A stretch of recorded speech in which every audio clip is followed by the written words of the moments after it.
The quarantine corridor smelled faintly of ionized citrus, which Garrett had been told was calming to most species.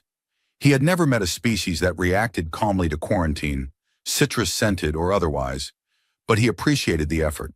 The corridor itself was a marvel of Itharan engineering.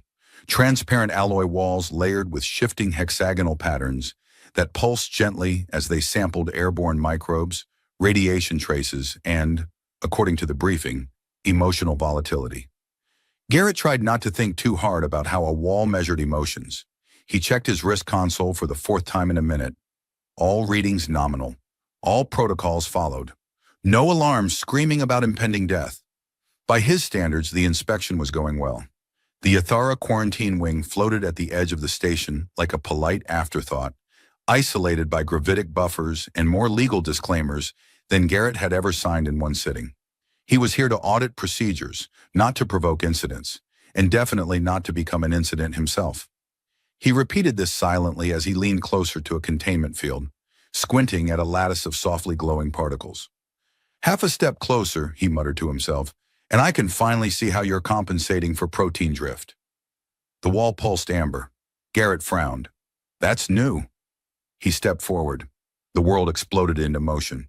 A force slammed him flat against the floor with enough precision to avoid injury and enough enthusiasm to make the point clear. The citrus scent spiked into something aggressively floral. His face met the sterile surface and his glasses skidded away into a corner where they would later be cataloged, sterilized, and judged. "Yoon identified, threat neutralized." The voice boomed from everywhere at once, resonant and utterly humorless. Garrett lifted one hand, mostly to prove he still had hands. "I can identify myself," he said, his voice muffled by the floor. "If someone could just—" A weapon hovered inches from the side of his head. Not a blade exactly, more a sculpted arc of metal and light that hummed with restrained violence. Garrett had cataloged it in a paper once. Ceremonial, adaptive, capable of disabling something the size of a cargo crawler without leaving a mark. He decided not to finish his sentence. Boots, if they could be called boots, moved around him. Heavy, deliberate. At least 3 guards, possibly more. The Yitharan personal guard were bred and trained to respond before thought could interfere. Garrett admired that academically. At the moment, he admired the floor more. "This is Quarantine Wing 7, the voice continued. "Declare your biological intent." "My biological intent," Garrett said carefully, "is to continue being alive." There was a pause. He took that as encouragement. "I'm Dr. Garrett Hale, Xenobiology Division. I have clearance through Sector Authority, Station Command, and 3 committees that don't actually know what I do but like the sound of it." The weapon hummed louder. "That was a joke," he added. "Mostly." A softer sound cut through the tension, a sharp intake of breath that carried a strange, harmonic quality, as if layered with itself. The guards froze. The weapon withdrew a fraction. "Stop!" The single word carried weight, not volume but authority, the kind that bent rooms around it. Garrett turned his head slightly, ignoring the ache in his neck. He saw her standing just beyond the containment field, long ears rising elegantly from her hair, angled sharply back in a way he would later realize meant alarm. Princess Vera of the Ithara looked exactly like a human woman, if one ignored the ears, the faint iridescence beneath her skin, and the fact that the air around her seemed to listen. Her eyes were fixed on him. For a brief, absurd moment, Garrett wondered if his face was doing something embarrassing. "Release him," she said. "Princess," one of the guards began, voice strained. "The subject violated proximity." "He stepped too close to a wall," she snapped. "He did not draw a weapon. He did not signal aggression. He is—" Her gaze flicked to the containment console, then back to Garrett. Something in her expression shifted, too fast for him to parse. Recognition, perhaps, or fear. "Don't touch him," she said, the words tumbling out sharper than intended. "He's my fiancé." Silence crashed down like a dropped shield. Garrett blinked. The floor was still very close to his face, but even from this angle he could tell several things had gone terribly wrong. "You're— what?" he said. The walls pulsed red. "Sanctuary claim invoked," the station announced. "Betrothal declaration registered under Article 12. All hostile actions suspended pending verification. The pressure vanished. Garrett lay there for a second, stunned by the sudden absence of imminent death, then pushed himself up onto his elbows. "I'm sorry," he said, looking between the guards and the woman who had just rewritten his life with one sentence. "There appears to have been a misunderstanding involving me, marriage, and the floor." Vera did not look at him. Her ears remained rigid, her posture flawless, as if she were holding herself together by sheer discipline. "It was necessary," she said quietly. The guards withdrew, movements stiff with confusion. The weapon folded itself away like a disappointed thought. The containment field dimmed. Garrett sat up fully, rubbing his shoulder. "Necessary is doing a lot of work in that sentence." She finally turned to him. Up close, he noticed details his academic files had never captured. The subtle asymmetry of her features, the way her eyes reflected light differently, the faint tremor in her breath. "I will explain," she said, "but not here." "Great," he said, "because I was worried we'd get married in the quarantine corridor." Her lips twitched despite herself. That more than the weapons or the alarms made Garrett uneasy.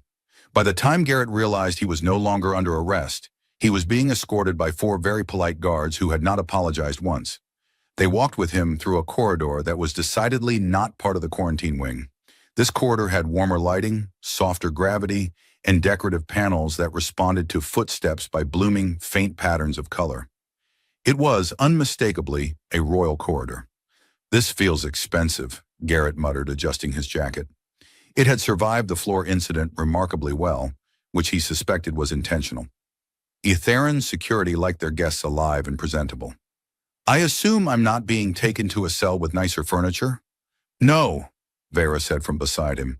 "You are being taken to provisional bonded quarters." He glanced at her. "I'm afraid to ask what makes them provisional."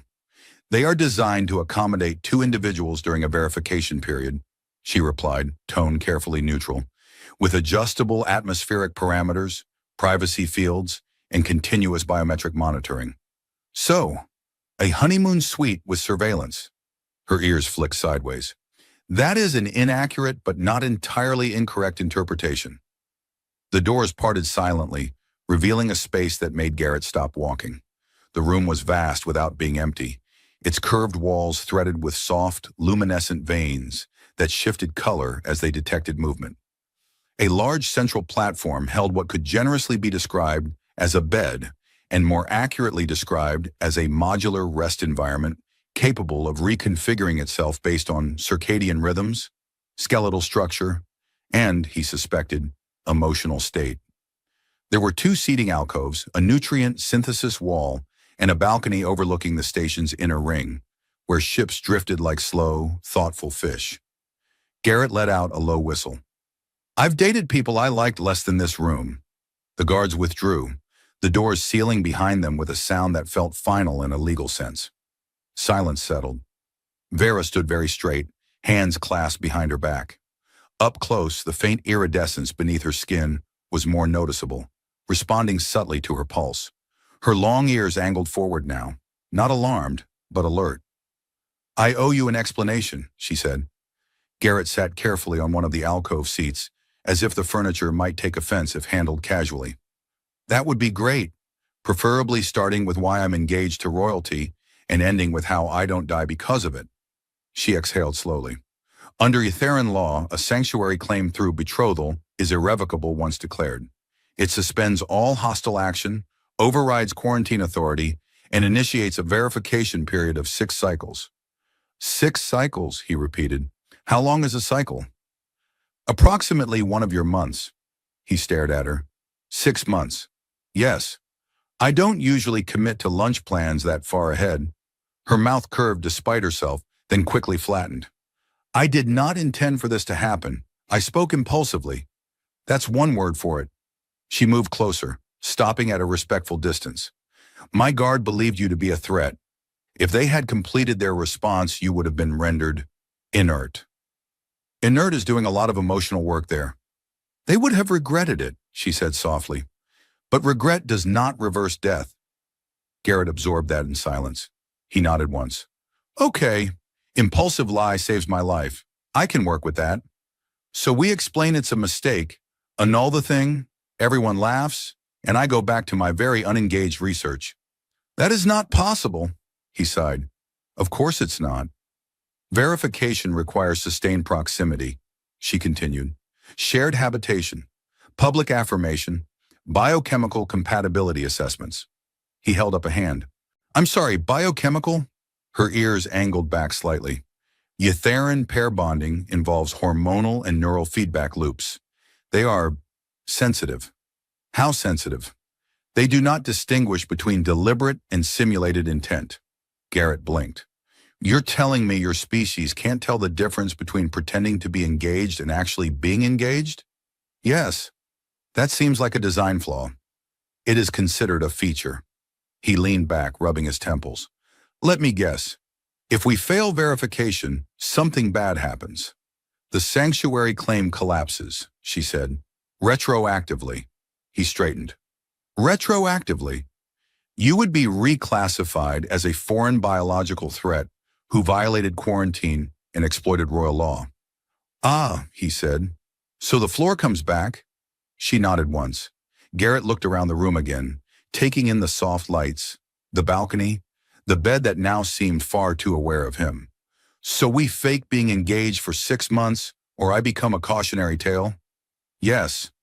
And during this time, your government, the station authority, and probably several interstellar tabloids will be watching us. Yes, he smiled thinly. Fantastic.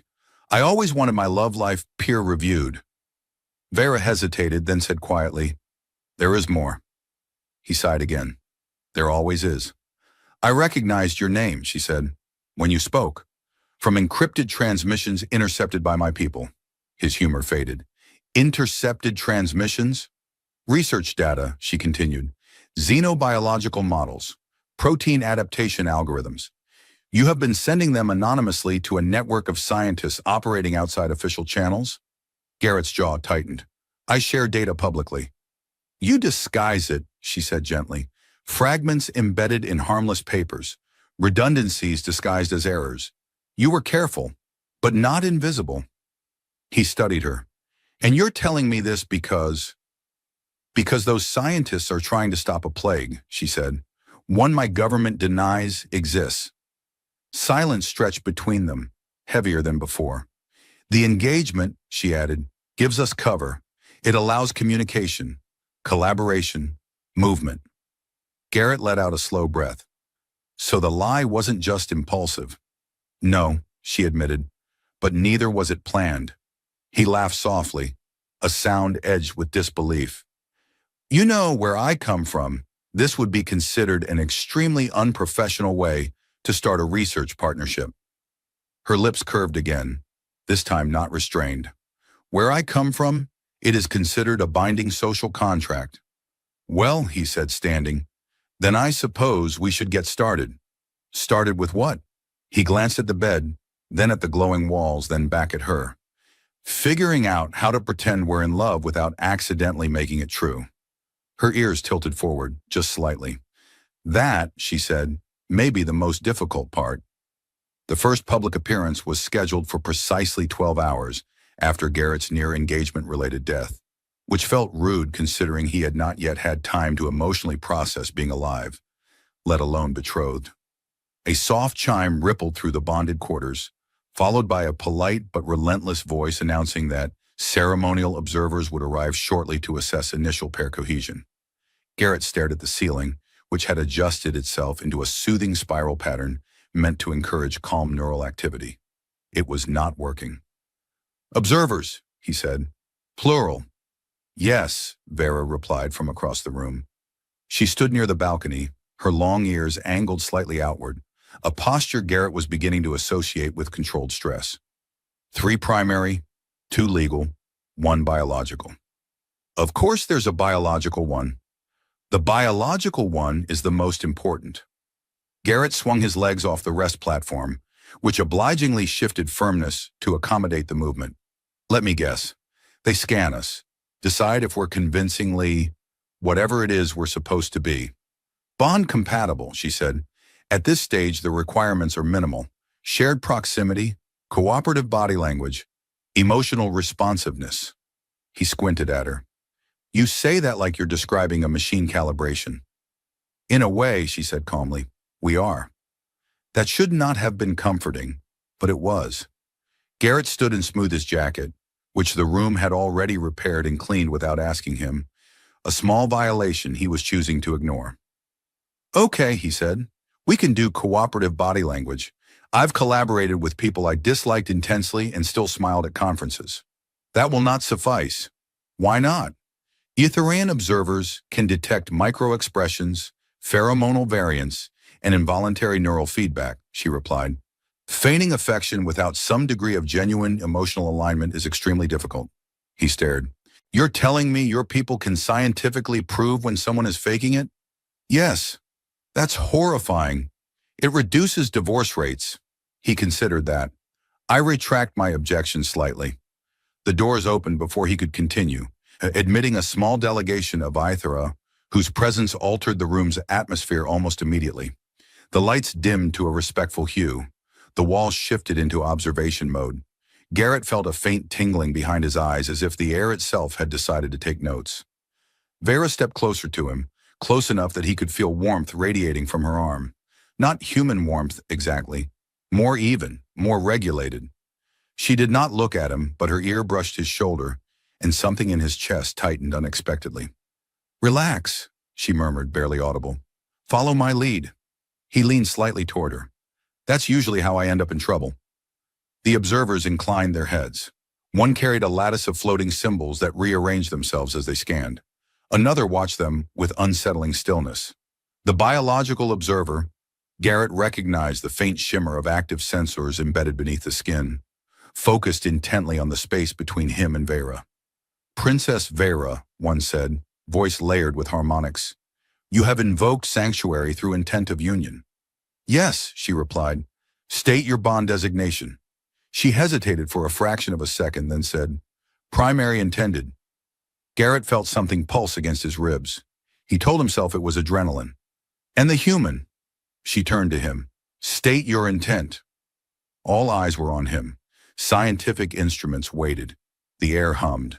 Garrett smiled because that was what he did when terrified.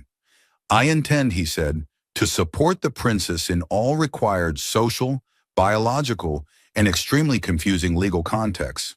There was a pause. Then, unexpectedly, the biological observer emitted a soft, approving tone. Alignment detected, it said. Low-level resonance present. Garrett blinked. Resonance? Vera's hand closed around his wrist. The contact was light, professional, entirely too effective. The room reacted instantly. The lights warmed. The wall patterns slowed. Garrett felt a faint echo inside his head, like a thought that wasn't quite his own brushing past and leaving an impression. He inhaled sharply. Vera did as well. Their eyes met for the first time since the declaration. Something passed between them, recognition, surprise, and a shared unspoken realization that something had just gone slightly off script. Apologies, Garrett said quickly. I have cold hands. Occupational hazard. That is acceptable, the observer said. Physical reassurance often facilitates early bond stabilization. Of course it does, Garrett muttered. The assessment continued with questions that grew increasingly personal under the guise of cultural formality. They were asked how they met. Vera answered smoothly, referencing the quarantine wing and his research role. Garrett added commentary about her decisiveness under pressure, earning him a sideways look that might have been a warning or amusement. They were asked about shared values. Garrett spoke about scientific transparency. Vera spoke about responsibility to truth. The observer's symbols brightened. They were asked about future intentions. Garrett paused, then said, Survival initially. That earned a brief ripple of amusement from the delegation. When the observers finally departed, leaving behind a room that felt too quiet, Garrett exhaled like someone who had been holding his breath underwater. Well, he said, rubbing his face, I think that went alarmingly well. Vera had not released his wrist. She looked at him, her expression unreadable, ears angled in a position he had not yet learned. The resonance, she said. It should not have occurred so quickly. Define quickly. Months, she replied. Sometimes never. He swallowed. And we just did it. Yes. They stood there, still connected, the room subtly responding to their proximity. Garrett gently eased his hand free. The air seemed to resist, just slightly before letting go. He forced a smile. Good news, then. We're convincing. Vera nodded, but her gaze lingered on him longer than necessary. Yes, she said quietly. That is the concern. The collaboration began accidentally, which Garrett later decided was the only reasonable way anything in his life ever began. He woke to the sound of soft chiming and the unsettling realization that he was not alone with his thoughts anymore. Not in a telepathic sense, nothing so dramatic, but in the way the bonded quarters adjusted their environment based on two occupants instead of one. The temperature was warmer than he preferred. The light spectrum leaned towards softer wavelengths. Somewhere, a system had decided this was optimal for shared emotional equilibrium. He stared at the ceiling. I didn't agree to this color palette. From the other side of the room, Vera's voice emerged, calm and faintly amused. The room detected mild neural agitation during your sleep cycle. I had a dream where I filled out the same form for 6 months straight. That is considered a stress indicator. That's considered a warning. She stood near the synthesis wall, examining a holographic projection of molecular structures that floated between her hands. Her long ears were relaxed, angled outward in a way that now, to Garrett's irritation, he found reassuring. You're awake early, he said, sitting up. I have not slept, she replied. Of course you haven't. Etheran scientists, Garrett had learned overnight through a combination of curiosity and insomnia, slept in fragmented cycles aligned with cognitive consolidation rather than exhaustion. Humans slept because otherwise they became unreasonable. This was a difference he felt deserved more diplomatic attention. She noticed him watching and turned the projection so he could see. This is your protein folding model. He leaned forward despite himself. That's not public. No, she agreed. But it was elegant. He smiled before he could stop himself. You intercepted it. Yes. And then ignored my footnotes. Her lips curved. They were excessive. Those footnotes took weeks. They were redundant. He swung his legs over the side of the platform. You wound me. The projection shifted as she manipulated it, adding Etheran annotations that made his original work look like it had been waiting for completion. The synthesis of their approaches was immediate and startling. His blunt experimental shortcuts meshed with her species' precision-driven methods in ways that felt almost unfair. They worked for hours. Garrett forgot, briefly, that they were supposed to be pretending to be engaged. He forgot the observers, the surveillance, the biological resonance that had made his chest feel too tight the night before. There was just data and curiosity and the rare joy of someone understanding his work without needing 3 explanations and a diagram. At some point, the room chimed again. Bonded participants are advised to observe nourishment protocols, it announced. Garrett groaned. Even the furniture is judging us. Vera tilted her head. You have not eaten. I had a nutrient bar. That does not qualify. According to who? According to science. She activated the synthesis wall, which promptly produced something that looked like a compromise between soup and ambition. Garrett eyed it suspiciously. Is it alive? No. Was it ever? Yes. He sighed and took a sip. It was not terrible. Warm, mildly sweet, with a flavor he couldn't place. Okay, he admitted. That's better than most conference food. She watched him with an intensity that made him self-conscious. Your physiological responses have stabilized since our collaboration began. That's because I'm distracted. That is not an insult. I know. They sat together, closer than strictly necessary, sharing data and food and occasional remarks that bordered on humor. Garrett made a joke about Etheran bureaucracy requiring emotional calibration forms. Vera countered with an observation about humans trusting species who smiled too much. At some point, she laughed. It startled them both. The sound was softer than human laughter, layered with harmonics that made the room's sensors flicker in apparent confusion. Garrett froze, spoon halfway to his mouth. Was that allowed? He asked. She covered her mouth briefly, ears angling back in embarrassment. It was involuntary. High praise, he said. I'll treasure it. The trouble began when the biological monitoring system quietly updated their status. Garrett noticed first because his wrist console chimed with a notification he very much did not want to see. Vera, he said slowly, why does my interface say early-stage pair bond markers detected? She stiffened. That should not be visible to you. I agree. I would like it to stop being visible. She accessed her own interface, eyes scanning rapidly. This is unusual. That's a word. The proximity requirements, she said. They were meant to be symbolic at this stage. And instead? And instead, your neural patterns are responding to mine. He laughed once, sharp and disbelieving. My brain has decided to unionize? Yes. Fantastic. She looked at him, expression serious now.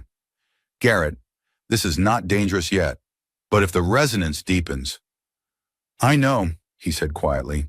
Separation becomes painful, potentially permanent. They sat in silence, the weight of it settling between them. He broke it first. So what you're saying is, we're too good at pretending. Her ears angled forward. Yes. He stood, stretching. Then we should probably be worse at it. She blinked. What? We add distance, he said. Professionally, emotionally. No shared jokes. No.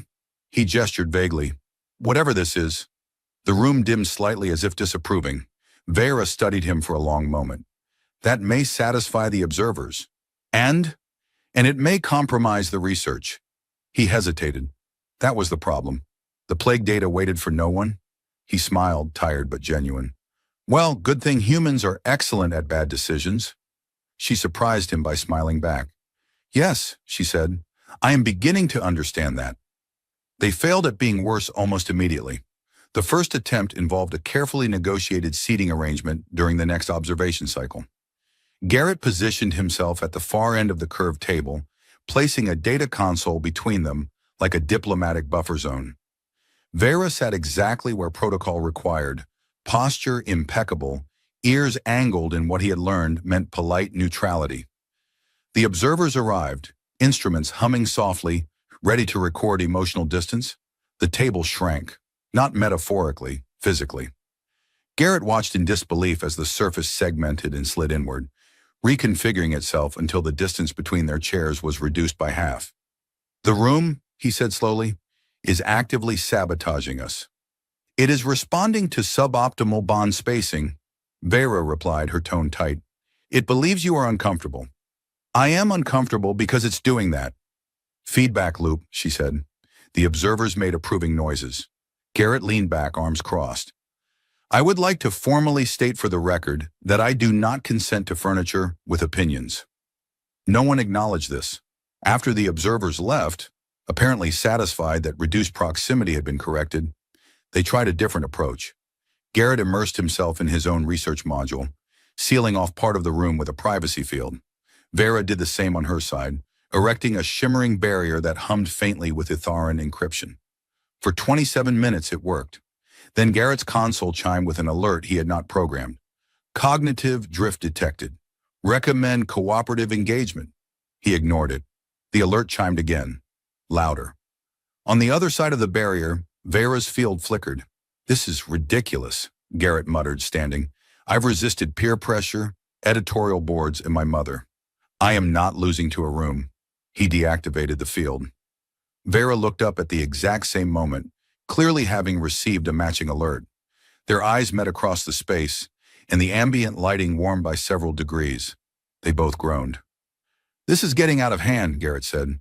We're being emotionally blackmailed by architecture. The bonded quarters are adaptive, Vera said. They accelerate cohesion to reduce stress. Well, congratulations, he snapped. I am deeply stressed. She studied him for a moment, then did something unexpected. She laughed. Not the soft, surprised sound from before, but a dry, deliberate laugh edged with frustration. That, she said, is also a stress response. Of course it is. They abandoned subtlety after that. Garrett proposed scheduled separation blocks, meticulously timed and logged. Vera countered with controlled interaction windows, strictly limited to data exchange. They argued, politely, professionally, with an undercurrent of something neither of them named. The observers loved it. Apparently, mild conflict paired with rapid resolution indicated healthy bond dynamics. It's like couples therapy, Garrett said later, pacing, except the therapist is an invasive biosensor. Your metaphors are imprecise, Vera replied. Your species declared me your fiancé to stop me from dying. She winced. You keep returning to that. It was a big day. The plague data complicated everything, or as their collaboration deepened, patterns emerged that were impossible to ignore. The pathogen was adaptive, yes, but not randomly so. It responded to environmental suppression fields, technology used extensively in Etherean urban centers. The government's denial suddenly made a grim kind of sense. Acknowledging the plague would mean acknowledging that their own infrastructure was accelerating it. This is why they buried it, Garrett said, staring at the projection. The cure isn't just biochemical, it's political. Vera's ears angled back, a posture of contained anger. They would rather manage decline than admit fault. And you, he said softly, are standing in the middle of it. She looked at him then, really looked at him, and something in her expression shifted. So are you. That night the bond markers spiked again. Garrett woke abruptly, heart racing, with the distinct and unsettling sensation that someone else was anxious. Not nearby anxiety, he was familiar with that, but something closer, threaded through his own thoughts.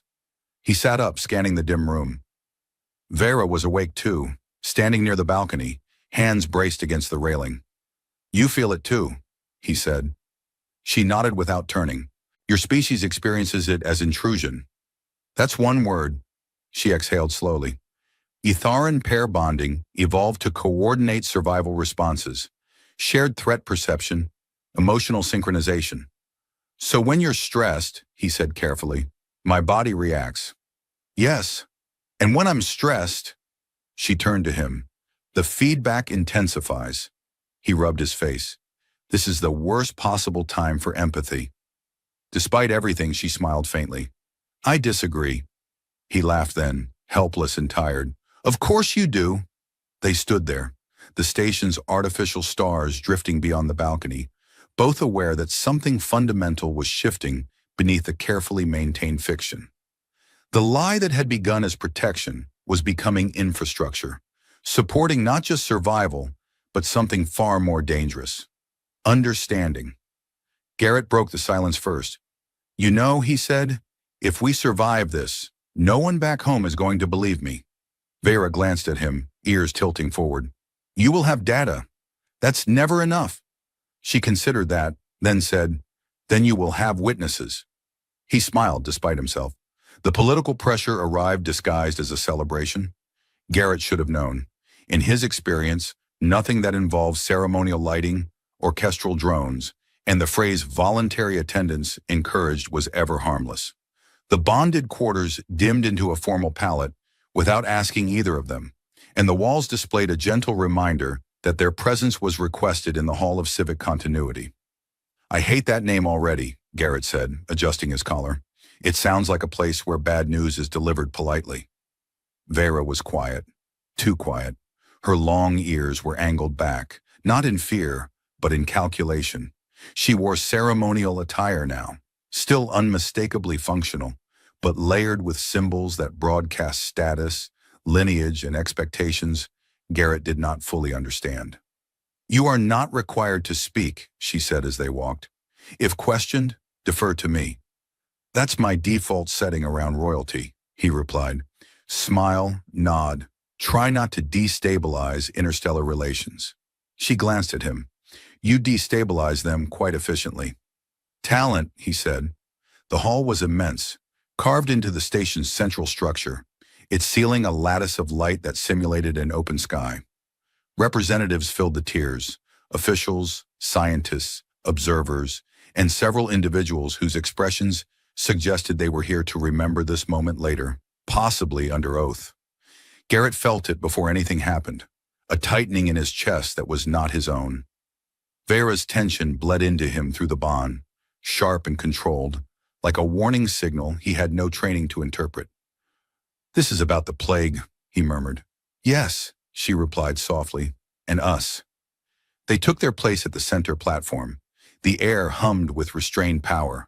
A figure stepped forward, an elder counselor, posture serene, eyes keen with something Garrett distrusted immediately. "Princess Vera," the counselor said, voice smooth, "your engagement has drawn attention." Garrett resisted the urge to wave. "It was declared under sanctuary law," Vera replied evenly. "Indeed," the counselor said, "and such declarations invite review."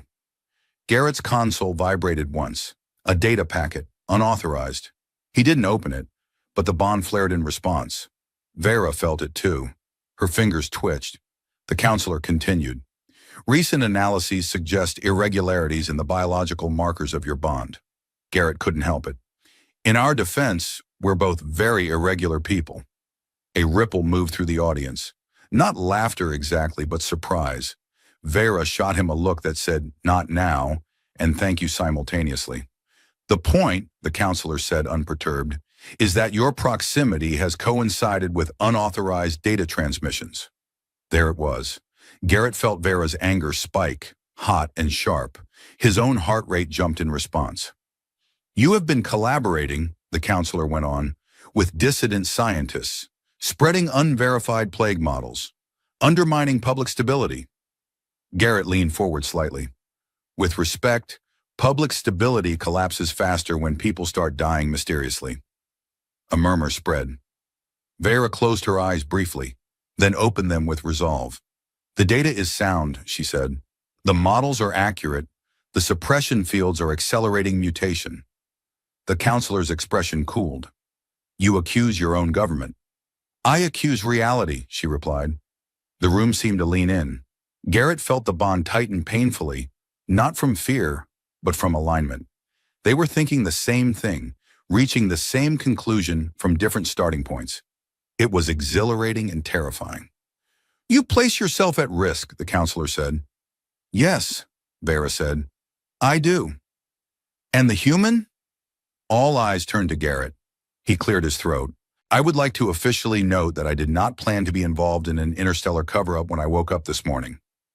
A few expressions flickered: confusion, irritation, reluctant amusement. "But," he continued, "I'm a scientist. If the data says something is wrong, you fix it. You don't hide it and hope biology respects your politics." Silence followed. Then alarms, not loud but subtle, shifted the hall's lighting into alert tones. Garrett's console lit up with warnings he didn't like at all. Vera staggered. He was at her side instantly, catching her before she fell. The contact sent a jolt through him. Pain, dizziness, the sensation of being pulled in two directions at once.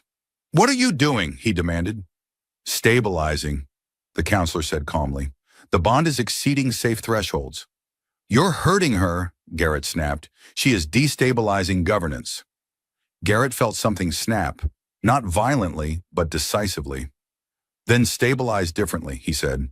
"Because if you break this bond, you won't just hurt her. You'll trigger a neurological cascade in me." The counselor hesitated. Vera looked up at Garrett, eyes unfocused but determined. "You shouldn't." "I know," he said softly. "I'm terrible at self-preservation." The bond flared brighter than ever, no longer a subtle feedback loop, but a shared space of intention. Garrett felt her resolve as his own. She felt his stubborn refusal to back down. The alarms faltered, sensors recalibrated. "Alignment confirmed," the system announced uncertainly. "Bond integrity stabilized through mutual reinforcement." The hall erupted, not in chaos but in noise. Debate, shock, realization. Garrett helped Vera straighten. She steadied herself, breathing slowly. "That," he said quietly, "was unpleasant." "Yes," she agreed. Then after a beat, "Thank you." He smiled weakly. "Anytime you need to threaten neurological consequences, I'm your human." She actually laughed then, breathless and genuine, and the sound rippled through him like relief. The counselor stepped back. "This matter is not concluded." Garrett squeezed Vera's hand, careful but present. "Funny," he said. "That's exactly what we were thinking." The verification period ended without ceremony, which surprised everyone except the Etherean legal system. According to its records, anything dramatic enough to be memorable was considered procedurally suspicious. Garrett learned this while standing in a chamber that looked disappointingly like an administrative office. No glowing ceilings, no observers, just a circular desk, a softly humming console, and a single official whose ears were angled in mild boredom. "Bond status," the official said. "Resolved." Vera stood beside Garrett, posture relaxed in a way he would not have recognized 6 months ago. Her ears were neutral, her breathing steady. He felt it too, no longer as a jolt or intrusion, but as a quiet awareness, like knowing where the horizon was, even when you weren't looking. "Resolved how?" Garrett asked. The official glanced at the console. "Confirmed. The sanctuary claim is now permanent under mutual intent." Garrett waited for the rest of the sentence. There was no rest of the sentence. "That's it?" he said. "No oath? No test? No invasive scan that makes me rethink my life choices?" The official blinked. "You have already undergone several." "Well," Garrett said, "I feel underappreciated." Vera hid a smile. The plague was no longer hidden. That, more than anything else, marked the end of one story and the beginning of another. The data Garrett and Vera had compiled, augmented by the undeniable evidence of infrastructure-linked mutation, had forced the Council's hand. Suppression fields were deactivated in phases. Emergency adaptations were deployed.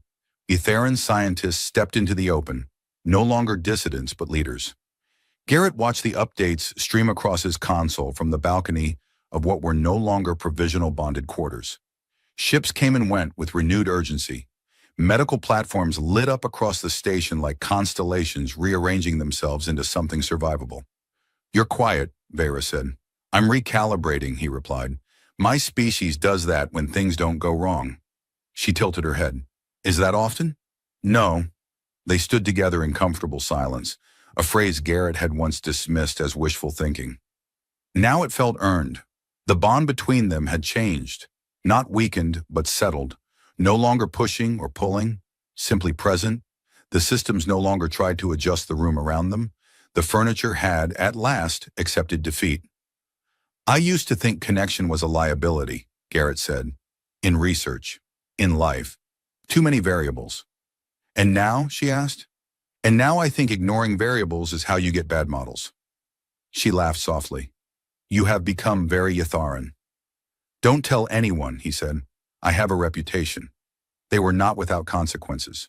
Garrett's role shifted officially from auditor to liaison, a title that came with endless meetings and the strange honor of being listened to by people who did not always like what he said. Vera relinquished certain ceremonial privileges, trading them for something less visible but more powerful. Influence grounded in trust rather than tradition. The engagement, no longer fake, no longer necessary, was never annulled. They talked about that, eventually. Not dramatically, not with declarations. Just one evening, over synthesized food that had improved significantly over time. "We could change it," Garrett said, gesturing vaguely. "Redefine it. Remove the legal aspect." "Yes," Vera agreed. They did not. Garrett noticed the change in himself gradually. He stopped flinching at uncertainty, stopped assuming distance was safer than closeness. He learned to read Vera's ears with the same ease he read data streams. He learned when to speak, when to listen, and when humor was not an escape but a bridge. One cycle later, as the station settled into a new normal, Garrett found himself back in Quarantine Wing 7. The citrus scent was still there, less aggressive now. A human researcher stood too close to a containment field, eyes bright with curiosity. Garrett cleared his throat. "Half a step back," he said gently. The researcher startled. "Sorry, I just wanted a closer look." "I know," Garrett said. "Trust me, it's not worth it." From behind him, Vera watched, ears angled forward in quiet amusement. As they walked away together, Garrett glanced at her. "You know, statistically speaking, this could have gone much worse." "Yes," she said, "but it did not." He smiled. "I think that's my favorite outcome." The station lights dimmed into evening mode, artificial stars blooming overhead. For the first time in a long while, Garrett felt no need to predict what came next. Some things he had learned were better experienced than modeled.